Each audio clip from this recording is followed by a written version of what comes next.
Көзден кетсе де көңілден кетпейтін, бейнесі мәңгі өшпейтін, ерекшелігімен есте қалатын жарқын жандар аз емес. Мұндай адамдардың өмір жолында атқарған істері де қашанда халықтың жадында жатталып қалады. Міне осындай ғажайып мінезімен өстіне еңбек өресіне көтерілген азаматты ардақтау біздің парызымыз.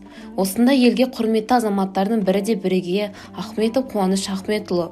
Қуаныш Ахметулы Ақтөбе облысының Ырғыз ауданында 1946 жылдың 6 қыркүйегінде дүниеге келген.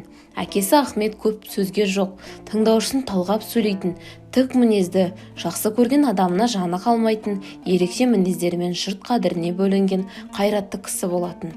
Ұлытау соғысына қатысып, бірнеше жауынгерлік орден медальдармен марапатталған ардагер. Ал Қамажай әже қарапайым қалпынан қазақ әйелдеріне тән ибалық сезіліп тұратын кемел ақыл иесі. Сұрапыл соғыс кезінде ұрпағына тары өсіріп, балық аулап өсірген абзал жан еді. Ахмет атамыз бен Қамажай әжеміздің 4 ұл, 1 қызы болды. Басқа балалары өмірден ерте өткен.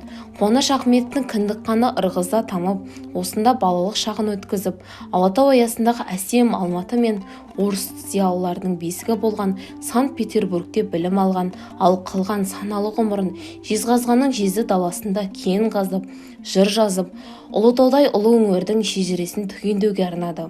Ол Жезқазған өңірінде Ленинград политехникалық институтын тәмамдаған соң жолдама арқылы келді. Еңбек жолын тау-кен комбинатының шахталарынан бастады. Ол өндірісте де білікті маман, шебер ұйымдастырушы ретінде танылды. Шахта басқарды. Жезқазған шахта проходкалы тресінде бас механик болды. 1984 жылы өндірістегі қол жеткізген жетістіктері үшін ол еңбектегі ерлігі үшін медалімен марапатталды. Қуаныш Ахметовтың есімі Жезқазған кен өндірісінде өз қолтаңбасын қалдыра білген мамандардың санатынан орын алды. Өндіріс саласындағы қызметін жалғастыра бергенде оның бұдан да зор жетістіктерге жетуі де мүмкін еді-ау. Өйткені бұған білімі де білігі де жетіп артылатын. Бірақ Тәңір әу баста бойына ақындық қуат берді. Ең алғашқы өлеңі де 10 жасында тасқа басылыпты. Жазғандары газет-журналдарға басылып қана қойған жоқ, жыр жинақтарға да енді. Жеке кітап болып басылды. Қарлығаш, Жетіген, Қос арна, Көзайым жыр кітаптары, Қостомдық ұлы даланың Ұлытауы, Замана заңғарынан атты кітаптары осыған айғақ.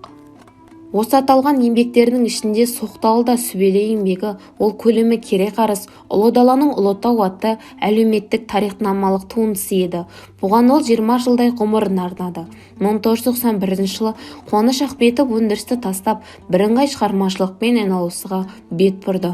Оның бойындағы дарынын, қаламының қуатын бұрыннан ақ жақсы танитын болғандықтан бекен, елімізде енді ғана жарық көре бастаған Халық Кеңесі газетінің бас редакторы Сарбас Ақтаев Қуаныш Ахметовты газеттің Жезқазған облысындағы меншікті тілшісі етіп жұмысқа қабылдады.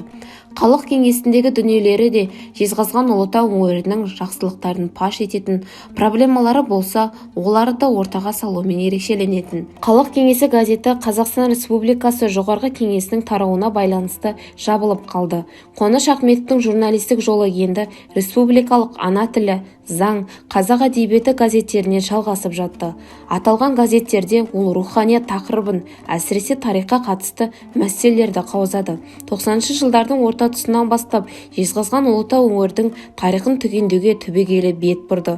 Әсіресе осы аймақтан шыққан тарихи тұлғаларды танып, білуге деген ынтызарлығы тым ерекше болды. Қуатты жыр қайнары Қуаныш ақынның жүрегінде тумасынан тұрақ тапса да, ол асау тұлпар сынды көпке дейін осынау киелі өнерді мойынсұнбай, бұғалыққа көнбеген асау тұлпар сынды біраз қашқалақтап жүріп, болмысына біткен табиғи дарыннан бәрібір ажырап кете алмады. Ақыры ақындық құдірет оны жеңіп тынды. Сөйтсе Қуаныштың Жезқазғандағы жер қазған кеншілік ісі мен жүрек түпкірінен шымырлап жатқан жыр маржаны бір болмыстың дүниесі екен ғой. 90-шы жылдардың орта тұсынан бастап Қуаныш аға Жезқазған Ұлытау өңірінің тарихын түгендеуге түбегейлі бет бұрды. Bir жақсы сол кезде Жезқазған облысы тарап, аймақта ауыр ахуал қалыптасқанына қарамастан, қала билігін қолына алған азаматтар, әсіресе Жұмабәди Ибәдилден елге, жерге қатысты тарихты зерттеп, зерделеуге ұмтылған Қуаныштың ұмтылысына айрықша қолдау танытты, жан-жақты көмек көрсетті. Соның арқасында Қуаныш Ахметов омбы архивін ақтарып мол олжаға жолықты. Сол жинақталған материалдары Ұлы даланың Ұлытау атты қос том кітапқа айналды. Ұлтымыздың танымал зиялылары Қуаныштың еңбегін мойындап қана қоймай, оған тарих ғылымына қосылған үлкен қазына, кең құлашты терең дүние деңгейінде баға берді. Қуаныш Ахметов Ұлытаудың ұлы даңқын көтере түсті, өзіне де мәңгілікке жетер белгі орнатты деп баға беруде осының дәлелі. Өмірінің соңғы жылдарында Астанаға қоныс аударып, сондағы ірі баспалардың бірі саналатын Фолиант баспасында еңбек етті. Қуаныш Ахметулы білікті журналист, ел тарихынан хабардар, ардақты азамат ғана емес, адал дос болуымен қатар өнегелі шаңырақтың тірегі еді. Сыйластығы жарасқан отбасының ұйытқысы бола білген жары Сайда апаммен отасып, Мұрат, Шолпан есімді балаларды тәрбиелеп өсірді. Қызмет атқара жүріп балалардың бойына, еліне, халқына деген сүйіспеншілікті, еңбек сүйгіштікті, шыдамдылық пен қарапайымдылықты бере білді. Ұлы Мұрат Қарағанды политехникалық институтын оқыды. Бүгінде Ұлы дала компаниясында еңбек етеді.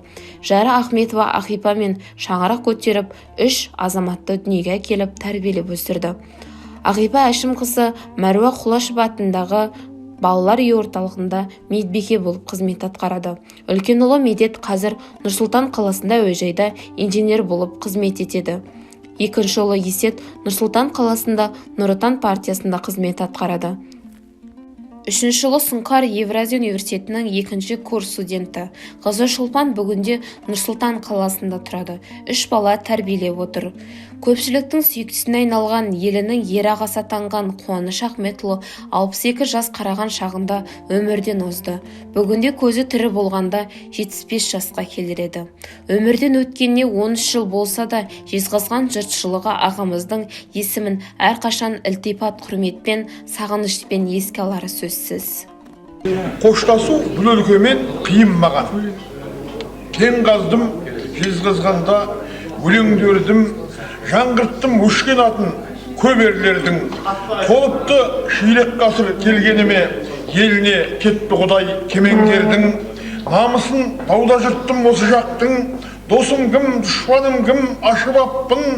Облыс жабылды да, амалсыздан Астана жаққа бұрдым басын аттың.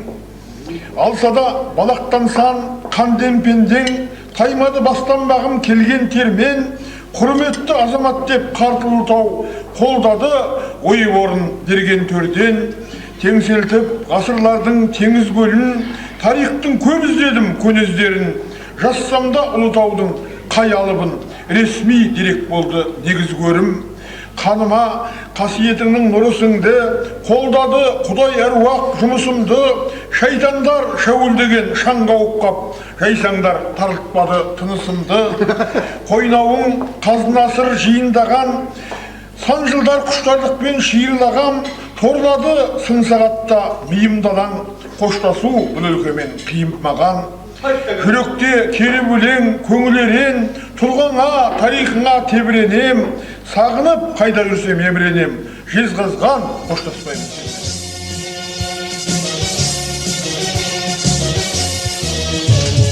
Сарыарқаның сағымымен бір құшқан, сәулетіммен сәніменен нұр құшқан.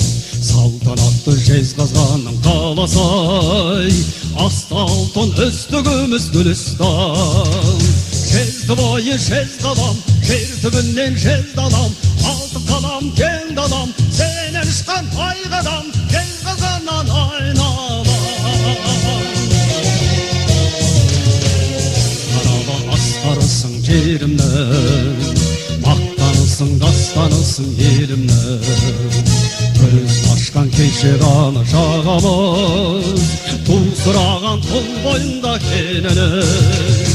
Жез бойы жез қалам, жер түбінен жез далам, алтын қалам кең далам, сенен ұшқан айғадам, жезқазғаннан айналам.